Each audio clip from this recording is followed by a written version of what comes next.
जी वैसा बताइए, आज यहाँ पर आप किस विषय के लिए आए थे? हम अभी 6 दिसंबर को मैघनगर के सजली गांव में जो घटना हुई है नृशंस गौ हत्या, तो मुझे लगता है कि वर्षों से चल रही है, उसके संदर्भ में डीआईजी साहब को मिलने आए थे। क्योंकि वहाँ 6 दिसंबर को घटना हुई, पर 7 दिसंबर को भी वहाँ गाय कटी है बड़ी संख्या में। पुलिस प्रशासन वहाँ बता रहा था कि 3 स्थानों पर कटी है, और मैं तो स्वयं वहाँ गया था। तो मैंने वहाँ पाया कि लगभग 40 से 50 ऐसे छोटे छोटे स्थान हैं जो छोटे झोंपड़े बने हुए हैं, पेड़ों के नीचे हैं, पूरी जमीन फॉरेस्ट की है। उसके बाद भी वहाँ गो तस्करी के अड्डे बने हुए हैं। एक रजिस्टर वहाँ से जब्त हुआ था, उस रजिस्टर में 500 रुपये किलो मीट जो है, तो ऐसा 100-200 लोगों को मीट उन्होंने कैसे सेल करते हैं। वहाँ से गुजरात मांस जाता है, राजस्थान सप्लाई होता है, और लोकल झाबुआ के मार्केट से भी मांस सप्लाई हो रहा है।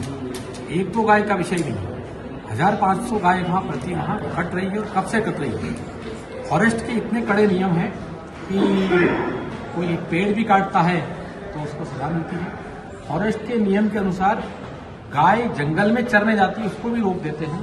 तो इतने दिनों से वहाँ गाय कट रही है, और फॉरेस्ट के अधिकारी क्या कर रहे थे, तो लगता है कि फॉरेस्ट के जो अधिकारी हैं वो खुद भी उसमें इन्वॉल्व हैं, या तो उस व्यापार से वो भी जुड़े हैं, या फिर उनका कहेंगे बड़ी साठगांठ है, या किसी के प्रभाव दबाव में।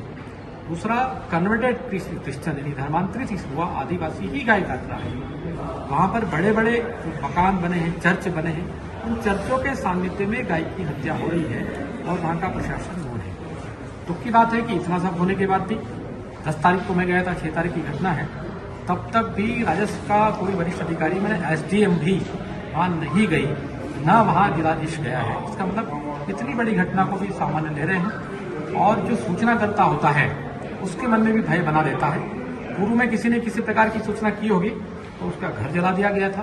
यानी वहाँ अपराध कितना तेज गति से बढ़ रहा है, तो उस अपराध को रोकने के लिए, और गोवंश की जो तस्करी हुई है उसमें 10-15 आरोपी ऐसा ये कह रहे हैं बनाए हैं। और मुझे लगता है जब 40 से 50 स्थानों पर गाय करती है, तो अलग अलग व्यक्ति के छोटे छोटे ऐसे अड्डे बने हैं, तो उन सभी लोगों पर 40-50 FIR होना चाहिए। उन चर्चों के संचालक पे FIR होना चाहिए, उस चर्च की संस्था पे FIR होना चाहिए, और उन चर्चों को जो अवैध निर्मित है फॉरेस्ट की लैंड पर, उसे अतिक्रमण को हटाना चाहिए, चर्चों को तोड़ना चाहिए। ये हमारी मांग है, इसलिए हम डीआईजी साहब से और आज कमिश्नर साहब से भी मिले। जी वैसा आपका परिचय? सोहन विश्वकर्मा, विश्व हिंदू परिषद क्षेत्र गोरक्षा प्रमुख, मध्य प्रदेश छत्तीसगढ़।